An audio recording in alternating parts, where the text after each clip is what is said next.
So in the last lecture, we completed oxidation and reduction reaction. We understood the concept of oxidation and reduction reaction. We understood the definitions of oxidation and reduction reaction. Then we understood the concept of redox reaction. In that kind of reactions, both oxidation and reduction reaction occurs simultaneously. That kind of reactions are known as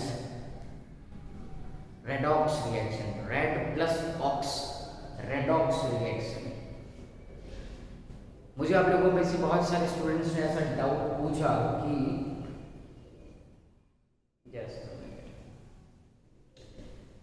in exam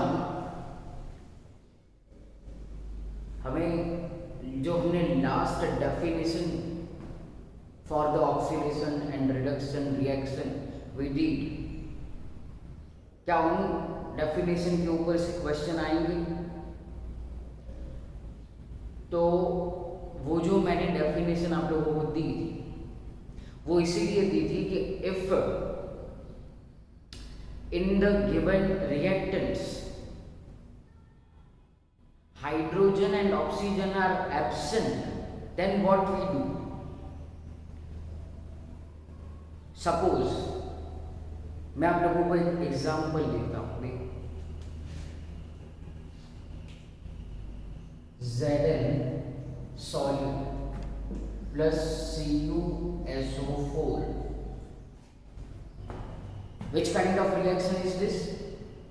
It is displacement reaction actually. Okay, now what happens? What obtained as a product? ZnSO4 plus C. अगर आप लोगों को ये reaction दिया गया और पूछेंगे बताओ, right in this reaction which is oxidized and which is reduced, आप क्या करोगे? In this reaction oxygen is present but it is present with copper and sulfur. कोई भी कंपाउंड के अंदर दो एलिमेंट नहीं है, तीन एलिमेंट प्रेजेंट है। तो तब आप लोग क्या करते हो? तब gain of electron and loss of electron definition को यूज करके आप फाइंड करते हो कि in this reaction Zn is oxidized and copper is reduced. Okay, तो ये डेफिनेशन का जो एप्लीकेशन है, एग्जीक्यूशन, वो इस वे में करना है। whenever in the given reaction hydrogen and sulfur or oxygen is not present, then how will you find that this compound is oxidized and reduced? For that kind of reaction, third definition is used. So remember, but in our 10th level only two kind of definitions are there. Number one, for oxidation is addition of a oxygen and removal of a hydrogen, that is oxidation. And the second definition for the reduction reaction is addition of hydrogen and removal of oxygen is reduction. So you have to memorize, you have to give priority to this kind of definitions, not go for third. But suppose हमें board का exam देना, तो अगर मान लो ऐसा reaction आ गया तो we have some concepts, so by using that concept we can solve that kind of reactions. So आज हम पहले कुछ एग्जाम्पल्स को सॉल्व करेंगे, पहले ऑक्सीडेशन, रिडक्शन एंड रेडॉक्स के ऊपर, फिर मुझे आज आप लोगों को एक्सप्लेन करना है एंडोथर्मिक एंड एक्सोथर्मिक भी, but it depends on time देखते हैं कि भाई कितना टाइम इस एग्जाम्पल को सॉल्व करवाने के लिए लगता है। ओके, बाकी ऑक्सीडेशन नंबर की इतनी टेंशन आप नहीं लेना, क्योंकि उसको मैं 5th चैप्टर के अंदर थरोली एक्सप्लेन करूंगा, क्योंकि application of oxidation number is there. Okay, so don't worry for this chapter, वहां पे हम समझेंगे automatically, you can understand all the concept. और अगर आप लोग कहोगे कि सर एक लेक्चर हमें ऐसा बना के दो जो सिर्फ और सिर्फ उस 3rd डेफिनेशन के ऊपर काम करता हो बस, but it up to you, if you demand then I will give you. अगर आप लोगों को 5th चैप्टर में स्टडी करना है उसको, तो 5th चैप्टर में आई हैव नो प्रॉब्लम। यहाँ पे सीखना तो भी कोई प्रॉब्लम नहीं है, बिकॉज वहाँ पे सिखाऊंगा और यहाँ पे सिखाऊंगा, वही बात है। इसीलिए अब जब भी बोलो तब हम लोग सीख लेंगे। ओके, तो आज हम लोग सबसे पहले स्टार्ट करते हैं एग्जाम्पल से फॉर द ऑक्सीडेशन। तो लास्ट टाइम हमने कुछ एग्जाम्पल्स जो थे वो लिए थे, तो आज हम पहले ऑक्सीडेशन रिएक्शन के एग्जाम्पल्स को ले लेते हैं। तो सबसे पहला एग्जाम्पल वहाँ पे हमने लिया था मैग्नीशियम प्लस O2। तो अगर Cu प्लस O2 करेंगे तो भी क्या प्रिपेयर होता है, CuO कॉपर ऑक्साइड। तो कॉपर ने क्या किया, ऑक्सीजन को गेन किया, gain of oxygen, addition of oxygen is oxidation reaction. Okay, second example अगर हम लोग देखें तो Zn का Zn प्लस O2 करो तो क्या बनेगा, ZnO। once again I repeat, precaution लेना है, it is not necessary to balance this reactions, क्योंकि यहाँ पे हम कॉन्सेप्ट समझ रहे हैं। चलो थर्ड एग्जांपल अगर हम लोग लिखें तो H2S प्लस Cl2। चलो अब यहाँ पे क्या होगा, ये थोड़ा सा एक अपर लेवल का एग्जांपल है। यहाँ पे हाइड्रोजन है एंड Cl2 है, तो प्रोडक्ट यहाँ पे क्या बनता है, प्रोडक्ट बनता है HCl plus sulphur, HCl plus sulphur. तो यहाँ पे ऑक्सीडेशन कैसे हुआ, यहाँ पे सल्फर है। What is the definition for oxidation? Addition of oxygen and removal of hydrogen। तो यहाँ से सल्फर के पास से हाइड्रोजन जो है वो कहाँ पे चला गया, Cl के पास, या तो फिर सल्फर के पास यहाँ पे हाइड्रोजन नहीं है, यहाँ पे था। तो at reactant side hydrogen is there, but at product side it is not. तो इसने सल्फर ने क्या किया, हाइड्रोजन को लूज कर दिया, रिमूवल ऑफ हाइड्रोजन। तो यहाँ पे सल्फर क्या हुआ, ये सल्फर क्या हुआ, सल्फर जो है वो ऑक्सीडाइज्ड हुआ, सल्फर ऑक्सीडाइज्ड हुआ। और Cl ने क्या किया, एडिशन ऑफ हाइड्रोजन, Cl ने क्या किया, एडिशन ऑफ हाइड्रोजन। तो ये क्या हो गया हमारा, रिडक्शन रिएक्शन। ओके, अब मैं यहाँ पे आप लोगों को एक और कॉन्सेप्ट को समझा देता हूँ, that is oxidizing agent, oxidizing agent and reducing agent. Oxidizing agent and reducing agent. Agent है वो, क्या है, एजेंट। तो oxidizing agent and reducing agent, तो ऑक्सीडाइज करता हो ऐसा एक सब्सटेंस, तो किसको ऑक्सीडाइज करेगा, तो जो खुद रिड्यूस होता है वो दूसरों को ऑक्सीडाइज करता होगा। देखो यहाँ पे H2S सल्फर ऑक्सीडाइज हुआ, ऑक्सीडाइज हुआ। समझना, थोड़ा बहुत कॉन्सेप्ट बहुत ही इजी है, लेकिन बहुत कॉन्सेप्चुअल है, थॉट प्रोसेस चाहिए वहाँ। H2S कंपाउंड का ऑक्सीडेशन हुआ, तो ये हाइड्रोजन कहाँ पे शिफ्ट हुआ, Cl के पास। तो H2S तो सल्फर ने क्या किया, हाइड्रोजन को ट्रांसफर किया क्लोरीन के पास। तो दूसरे को इसने क्या किया, रिड्यूस्ड किया। हाँ, दूसरे को क्या किया, रिड्यूस्ड किया।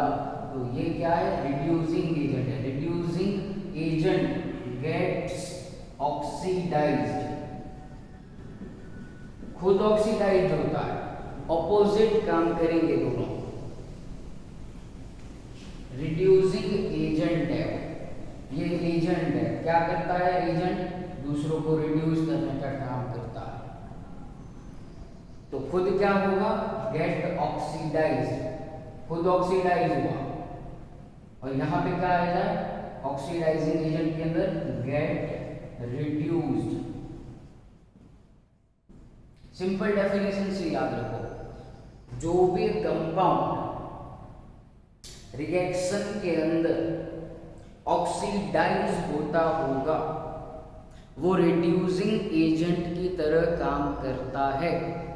फिर से, जो कंपाउंड, जो भी रिएक्टेंट खुद ऑक्सीडाइज होता होगा वो एज अ रिड्यूसिंग एजेंट काम करेगा।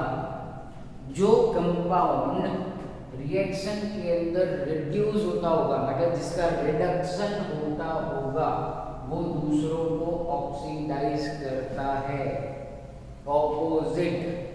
तो 1 मार्क्स क्वेश्चन आप लोगों को पूछ सकते हैं कि राइट ऑक्सीडेशन रिएक्शन, मतलब किसका ऑक्सीडेशन हो रहा है, किसका रिडक्शन हो रहा है, and which reactant is used या act as oxidizing agent and reducing agent। तो ये पॉइंट आप लोगों को याद रखना। चलो आगे बढ़ते हैं। तो ये समझ में आया होगा, oxidizing agent and reducing agent. मैं आप लोगों को ऐसा होगा कि कुछ क्वेश्चंस जो है वो इसके ऊपर सॉल्व करेंगे हम नेक्स्ट टाइम, नेक्स्ट वीडियो के अंदर। रिडक्शन की अगर हम लोग एग्जाम्पल लिए जाए तो रिडक्शन का मतलब क्या होता है, what is the meaning of reduction, addition of hydrogen, removal of oxygen. तो एग्जाम्पल है CuO plus H2 gives H2O plus Cu। तो यहाँ पे देखो, कॉपर के पास क्या था, ऑक्सीजन, कहाँ पे चला गया, पानी के साथ। तो कॉपर ने क्या किया, कॉपर लूजेस ऑक्सीजन, तो क्या हुआ, कॉपर रिमूवल ऑफ ऑक्सीजन, मतलब क्या हुआ, रिडक्शन हुआ। हाँ, याद आया, ओके। रिडक्शन हुआ, खुद रिड्यूस हुआ, तो ये क्या हो गया हमारा, ऑक्सीडाइजिंग एजेंट है। और ये ऑक्सीजन इसको ट्रांसफर कर दिया, H2 को, क्या बनाया, H2O। तो H2 is our reducing agent. Chapter number 4 में हम इसको यूज करेंगे, हाँ, इस H2 को as a reducing agent. Okay, तो यहाँ पे आप लोग लिख सकते हो Cu लूजेस ऑक्सीजन, तो उसका रिडक्शन हुआ, and H2 gains oxygen, gains oxygen, तो इसको हम लोग क्या बोलते हैं, ऑक्सीडेशन। मैंने दोनों कॉन्सेप्ट आप लोगों को फिर से यहाँ पे एक्सप्लेन कर दिया, oxidizing agent, reducing agent, oxidation, reduction reaction. Second example हम लोग देखते, देखो H2 plus Cl2 gives 2HCl। तो अब यहाँ पे क्या हुआ, H2 कहाँ पे ऐड हो गया, Cl के पास, तो ये क्या है, रिडक्शन रिएक्शन। ये क्या है, रिडक्शन रिएक्शन है। ओके, ये Cl2 यहाँ पे और ये हाइड्रोजन यहाँ पे। गेन Cl ने क्या किया, गेन ऑफ हाइड्रोजन, तो ये रिएक्शन कैसा हुआ, रिडक्शन रिएक्शन हुआ।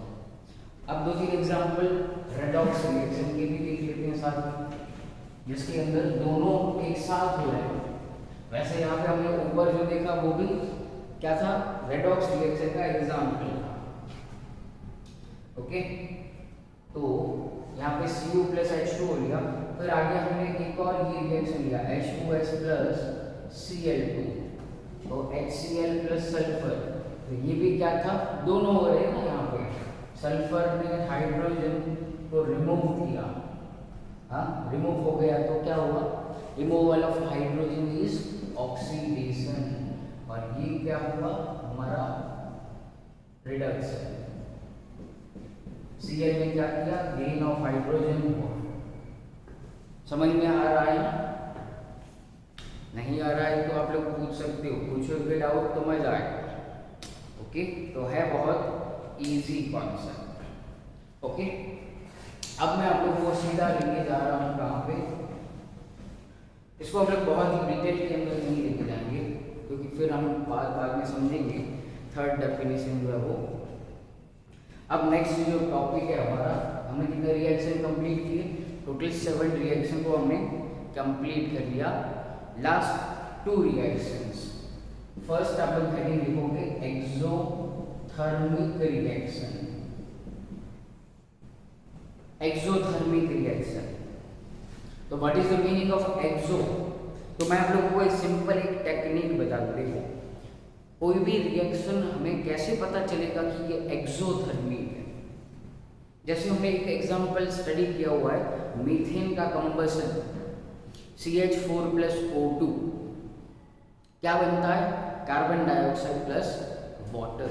देखो मैं यहाँ पे लिखूँ reaction CH4 O2, there is no requirement to balance this reaction. अगर कोई भी एक रिएक्शन के अंदर आप लोगों को ऐसा लिखा हुआ दिखे,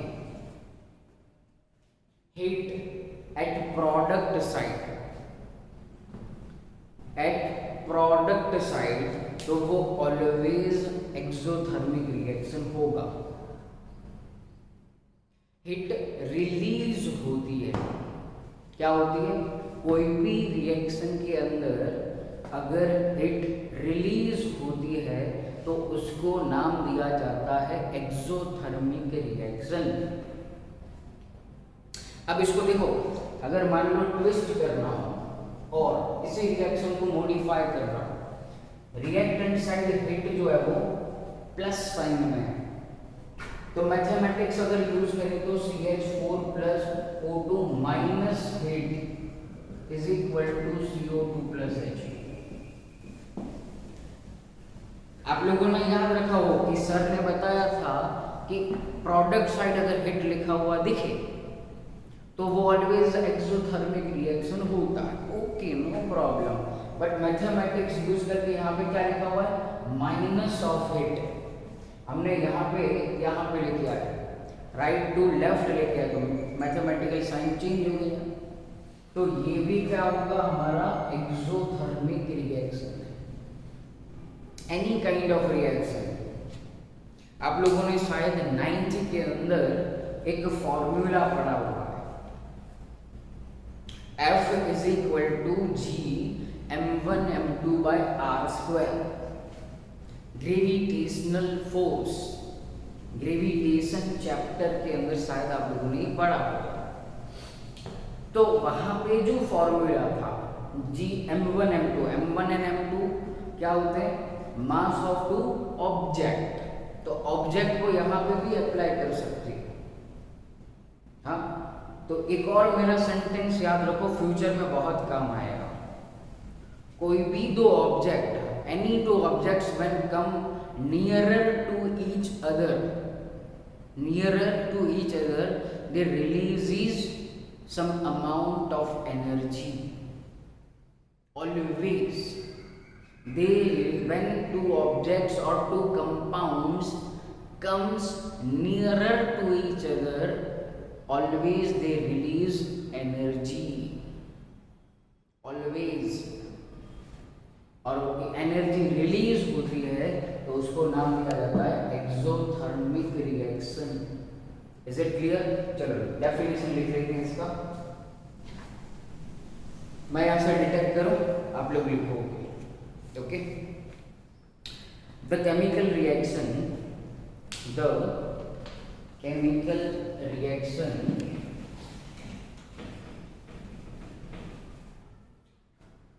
in which formation of product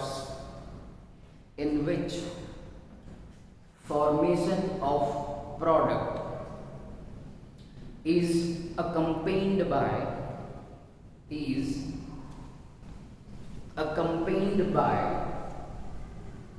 evolution of heat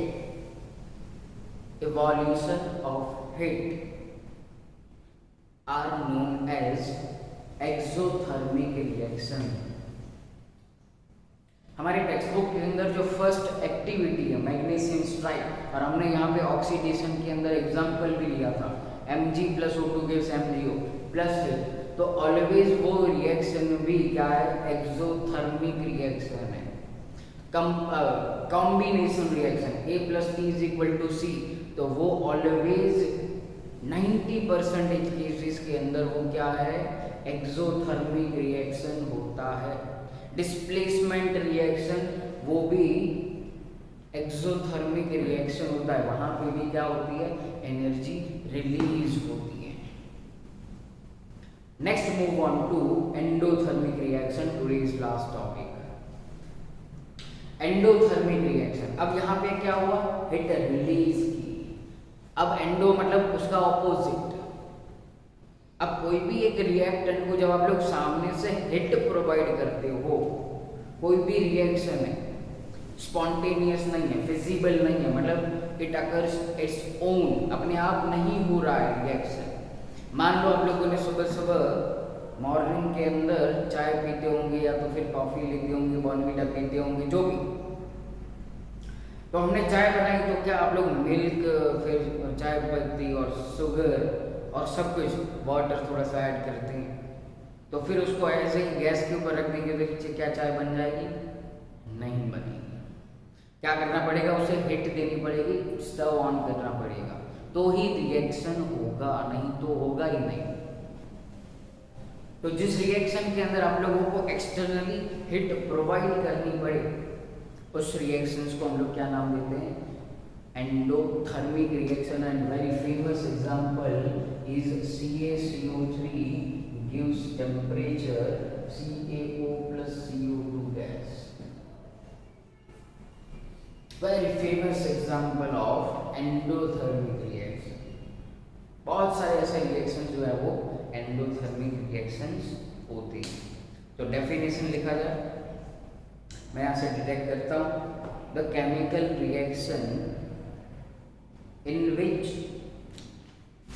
which the formation of products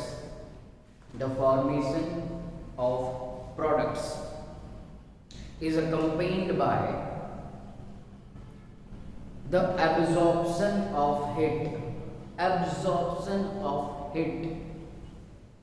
are known as endothermic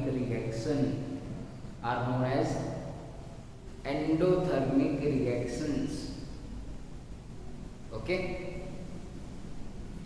तो ये हुआ हमारा टाइप्स ऑफ रिएक्शन का एंड। अब नेक्स्ट जो लेक्चर होगा उसके अंदर शायद हम इस चैप्टर को कंप्लीट करेंगे, फर्स्ट चैप्टर को। 2 topics are remaining, corrosion and rancidity. Is it okay? तो अब आप लोगों को जो भी डाउट हो आप लोग मैसेज कर सकते हो, कुछ भी डाउट हो तो कर सकते हो, कुछ भी पूछ सकते हो आप लोग। तो आज हम लोग यहाँ पे लेक्चर को स्टॉप करते हैं। Good by two all of you.